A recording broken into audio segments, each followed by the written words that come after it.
नमस्कार, मैं हूं आपके साथ मयंक। आज 2 मई है।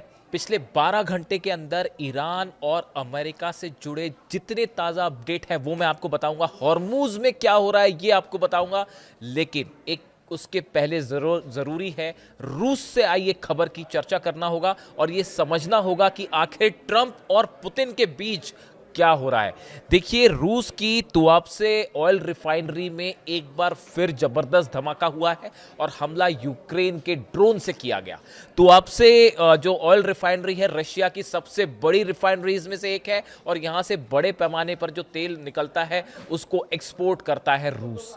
लेकिन पिछले चंद दिनों के अंदर ये चौथा हमला है जो तुआबसे ऑयल रिफाइनरी पर किया गया है रूस की। और सिर्फ यहां ही नहीं, बताया जाता है कि 10 ऐसे ऑयल के ठिकाने हैं रूस के जिस पर अटैक हुए हैं, जिसके बाद जितने तमाम एक्सपर्ट्स हैं वो ये मान के चल रहे हैं कि अमेरिका के इशारे पर, डोनाल्ड ट्रंप के इशारे पर रूस की ऑयल रिफाइनरीज को निशाना बनाया जा रहा है। देखिए, जब से अब्बास अराक्ची ईरान के विदेश मंत्री रूस गए, खास तौर पर उसके बाद जो 90 मिनट की बातचीत हुई पुतिन और ट्रंप के बीच, जिसमें बताया जा रहा है कि ईरान को लेकर काफी तनावपूर्ण माहौल देखा गया एक दूसरे के बीच में, उसके बाद अब ये ऐसा कई एक्सपर्ट्स का मानना है कि एक बड़ी नीति बनाई है अमेरिका ने कि रूस के ऑयल सेंटर्स को हिट किया जाए।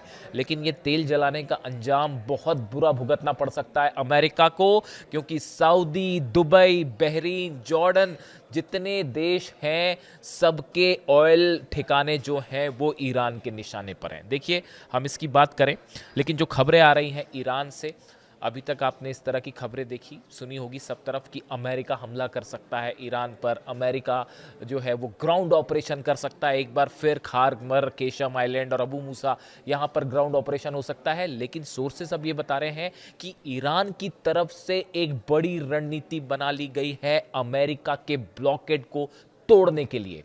जो अमेरिका के 19 जहाज हैं इन्हें तबाह करने के लिए ईरान ने एक बड़ा प्लान तैयार किया है और बताया जा रहा है कि जिस तरह से ईरान के ऑयल एक्सपोर्ट्स को बड़ा नुकसान हो रहा है इस ब्लॉकेट की वजह से, ये तय कर लिया है ईरान की सेना ने कि अब ज़्यादा दिन तक इसे चलने नहीं दिया जाएगा और अमेरिका का क्या कदम होगा उसका इंतजार नहीं होगा। अगर ये ब्लॉकेट नहीं हटता है तो ईरान की सेना बड़ा हमला कर सकती है अमेरिका के उन जहाज़ों पे जो कि हॉर्मूज में खड़े हुए हैं, जो कि डिस्ट्रॉयर्स खड़े हुए हैं। इसके लिए पूरा बकायदा एक प्लान तैयार किया है ईरान ने, जिसमें निश्चित रूप से रूस के एक्सपर्ट्स भी शामिल हैं और चीन की तो आप समझ ही रहे हैं कि चीन के सैटेलाइट्स जिस तरह से मदद कर रहे हैं ईरान की। तो बताया जा रहा है कि एक खुफिया प्लान तैयार हो चुका है कि कैसे अमेरिका के इस ब्लॉकेड को तोड़ा जाए।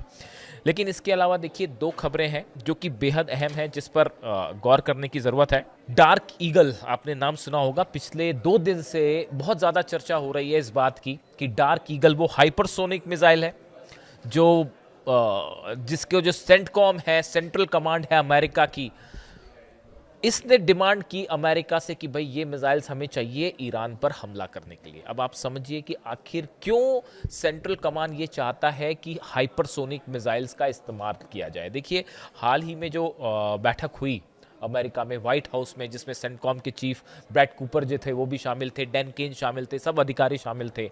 उस दौरान भी इस मुद्दे पर चर्चा हुई कि भाई आखिर अमेरिका के जितने बेसेस तबाह हुए, ईरान की मिसाइल्स को अमेरिका क्यों नहीं रोक पाया। इसके बारे में उस पर विस्तार से चर्चा हुई तो उसमें जो चीज़ें निकल के सामने आई कि जितनी हाइपरसोनिक मिसाइल्स हैं, बैलिस्टिक मिसाइल्स हैं ईरान के पास, वो सब की सब MIRV टेक्निक से लेस थी।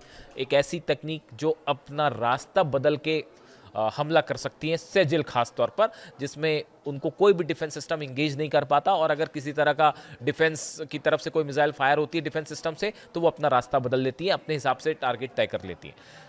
ये ब्रीफ किया गया डोनाल्ड ट्रंप को और ये बताने की कोशिश की गई कि अगर ईरान को काउंटर करना है तो हमें भी हाइपरसोनिक मिसाइल्स चाहिए। डार्क ईगल का जो है वो चर्चा है। देखिए, इसकी बड़ी वजह है, ईरान ने पिछली बार जो हमले हुए अमेरिका और इजराइल की तरफ से, उसमें एक बड़ा निशाना था ईरान के लॉन्च पैड्स, वो लॉन्च पैड्स जहां से ईरान अपनी मिसाइल्स फायर कर रहा था। इस बात को ईरान ने समझा कि किस तरह से हमारे जो लॉन्च पैड्स हैं उसको तबाह किया गया, वो तेजी से फिर से बना लिए गए हैं। जितना सीज फायर का ड्यूरेशन था उसमें करीब 80% लॉन्च पैड्स जो तबाह हुए थे उनको फिर से तैयार कर लिया गया है, जो कि इन्फॉर्मेशन है। लेकिन फिर भी जो लॉन्च पैड्स थे उनको बड़ा नुकसान हुआ। तो इसके चलते ईरान ने ये रणनीति बनाई कि उसने अपने लॉन्च पैड्स को उन लोकेशंस पर रखा जहां पर अब उसे सीधा अमेरिकन मिसाइल्स हिट ना कर पाए। देखिए, जो टॉमहॉक मिसाइल्स फायर करता है अमेरिका, या अपने वॉरशिप से जो मिसाइल्स फायर करता है, वो किस रूट से ईरान में एंटर करती हैं, कैसे ईरान के लॉन्च पैड्स को तबाह करती हैं, या एयर बम्बार्डमेंट में कैसे तबाह होते हैं, इसको ध्यान में रखते हुए ईरान ने, जैसा एक्सपर्ट्स बता रहे हैं, कि अपने लॉन्च पैड्स को थोड़ा पीछे खींच लिया है। देखिए, जो फतह की रेंज है, या सेजिल की रेंज है, या खुर्रमशहर 4 की रेंज है, अगर ईरान अपने लॉन्च पैड्स को थोड़ा पीछे भी कर लेगा तो भी इससे कोई फर्क नहीं पड़ेगा। ईरान की मिसाइल्स की रेंज काफी लंबी है और जितने जहाज हैं वो सब रेंज में हैं। अब सवाल यह है कि अगर ईरान ने अपने लॉन्च पैड्स को रीलोकेट किया है तो ऐसे में कैसे उन्हें निशाना बनाया जाए। इसीलिए इस्तेमाल का चर्चा शुरू हुई कि ये जो डार्क ईगल हाइपरसोनिक मिसाइल है, जिसकी रेंज जो है करीब 2780 यानी 3000 किलोमीटर पकड़ लीजिए, 3000 किलोमीटर रेंज है और 6174 किलोमीटर प्रति घंटे की रफ्तार से ये उड़ सकती है। इसी वजह से अपने शिप्स पर इस मिसाइल्स को तैनात करने की प्रक्रिया ऑलरेडी शुरू हो चुकी है। इसीलिए कहा जा रहा है कि जंग के लिए पहले की जो प्रिपरेशन है वो बहुत तेजी से चल रही है और इस बात को ईरान भी भली भांति समझ रहा है, ठीक से समझ रहा है। देखिए, इसके अलावा एक अहम खबर ये भी है कि ऑयल, मैंने आपको पहले भी कहा कि ये पूरी जंग जो है एक बड़े ऑयल वॉर के रूप में उभर कर सामने आ रही है। पाकिस्तान की कल तस्वीरें देखी मैंने, पाकिस्तान में बड़ा ऑयल क्राइसिस होता दिखाई दे रहा है। सिर्फ पाकिस्तान में नहीं, कई देशों में हालात जो हैं वो ऑयल को लेकर बेहद गंभीर होते दिखाई दे रहे हैं। इसी बीच देखिए, ईरान और चीन, इनके बीच में ऑयल कैसे सप्लाई हो, इसको लेकर एक नई रणनीति बनाई गई है, जिसको लेकर अमेरिका के कई अखबार और वेबसाइट से दावा कर रहे हैं कि ईरान ने अपने रेल रूट से चाइना को ऑयल की पहली सप्लाई भेज दी है। अब ये खबरें, अभी इस बारे में ईरान ने कुछ नहीं कहा, चाइना ने कुछ नहीं कहा। देखिए, ये बताया जा रहा है कि जो ये रेल रूट है ये कजाकिस्तान, उज़्बेकिस्तान, तुर्कमेनिस्तान से होते हुए ऑयल जो है ये सप्लाई हुआ है चाइना को। 2016 में पहली मालगाड़ी चीन से ईरान पहुंची थी। लेकिन देखिए, मालगाड़ी भले आई हो, लेकिन जो आप जब कच्चा ऑयल सप्लाई करते हैं, क्रूड ऑयल कहीं सप्लाई करते हैं, तो उसके लिए आपको एक लॉजिस्टिक सपोर्ट चाहिए होता है। तो ये आसान नहीं है। ये उसी रूट पर हो सकता है जहाँ पे पूरे लॉजिस्टिक सपोर्ट्स हैं और पहले से यहाँ व्यापार होता रहा हो। लेकिन इसके बावजूद अमेरिका के कई वेबसाइट्स ने इस तरह का दावा किया है कि ईरान ने पहली बार रेल रूट का इस्तेमाल करते हुए, क्योंकि आप जान ही रहे हैं ईरान के जितने तेल के कुएं हैं वो फुल हो चुके हैं, तो वो ऑयल सप्लाई करना बहुत ज़रूरी है, वरना वो डिस्ट्रॉय हो सकते हैं, ख़त्म हो सकते हैं हमेशा के लिए कुएं। तो ईरान ने बताया ये जा रहा है कि अब रेल मार्ग के जरिए पहला शिपमेंट, मतलब जो पहला उसका जो खेप है वो पहुंचा दी है चीन, और ये रेल रूट से सप्लाई की गई है। हालांकि इसके बारे में अभी कोई कंफर्मेशन नहीं है, लेकिन चूंकि अमेरिका से इस तरह के दावे हो रहे हैं इसलिए इसको थोड़ा गंभीरता से लिया जा रहा है। देखिए, चीन के जो जिनजियांग है वहां से निकलकर अलाशांग को सीमा से होते हुए कजाकिस्तान, तुर्कमेनिस्तान के रास्ते तेहरान वाला जो रूट है ये फॉलो किया जाता है ऑयल के लिए। इस तरह की खबरें हैं। देखिए, इसी बीच एक और अहम खबर ये है, जब ये ऑयल वाली बात है, जो टेंशन है, इसके बीच में खबर आई है चीन के विदेश मंत्री और अमेरिका के विदेश मंत्री मार्को रूबियो के बीच में फोन पर बात होती है, और यहां पे भी ये बात बड़ी गर्मा गर्म बहस हो जाती है। एक प्रकार से बहस ही हो गई, जैसे ट्रंप और पुतिन के बीच 90 मिनट बात होती है, लेकिन उसमें भी कई जगह यूक्रेन को लेकर, ईरान को लेकर अच्छी खासी गर्मा गर्मी दिखाई दी। वैसे ही हाल चीन के विदेश मंत्री और अमेरिका के विदेश मंत्री जो है मार्को रूबियो और वांग यी के बीच में जो बात होती है उसमें भी टेंशन दिखाई दिया, और ये टेंशन था ताइवान को लेकर। देखिए, ट्रंप जो है वो विजिट करने वाले हैं चाइना की। अब चीन ये कह रहा है कि आप विजिट करें, लेकिन आप एक बात को लेकर साफ रहिए, ताइवान को लेकर किसी तरह का इंटरफेरेंस नहीं होना चाहिए, बात नंबर एक। दूसरी, चीन ये कह रहा है कि आप अपनी प्रायोरिटी स्टॉक्स में क्या रखना चाहते हैं वो साफ कर लीजिए पहले से, यानी अपनी प्रायोरिटी क्लियर रखिए कि कहां कहां आपको किस मुद्दे पर बात करना है, हमारे क्षेत्र में इंटरफेयर मत करिएगा, इस तरह की जानकारी है। देखिए, जो खबरें छपी इस स्टॉक्स को लेकर बड़ी इंटरेस्टिंग है। Days before Donald Trump's expected visit to Beijing, China has issued a firm message to the United States, placing Taiwan at the center of tensions. Chinese Foreign Minister Wang Yi, in a call with US Secretary of State Marco Rubio, stressed the need to maintain stability while warning that Taiwan remains the most sensitive issue in bilateral ties.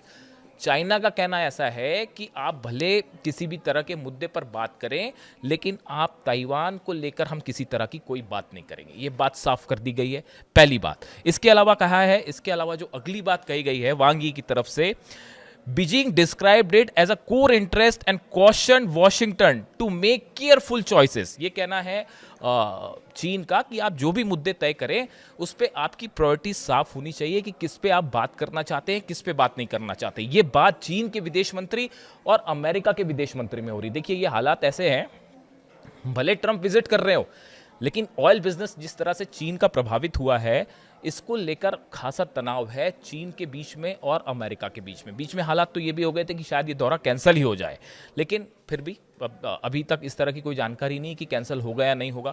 इस बीच जो खबरें हैं, मैंने आपको पहले ही बताया था पिछले वीडियो में कि चाइना के कुछ शिप्स जो हैं, खासकर नेवी के वॉरशिप्स हैं, वो मौजूद हैं अदन की खाड़ी में और हॉर्मूज के आसपास, और जो ऑयल सप्लाई हो रहा है उसको वो साथ में सुरक्षित निकालने के लिए चीन ने अपनी नेवी वहां पर भेज रखी है। इन हालात में चीन और अमेरिका के बीच खासा तनाव। देखिए, इसीलिए जो खबरें हैं उसमें कहा गया, the exchange comes as the both sides prepare for high level talks with global concerns ranging from Iran tension to energy supply disrupting shaping the backdrops.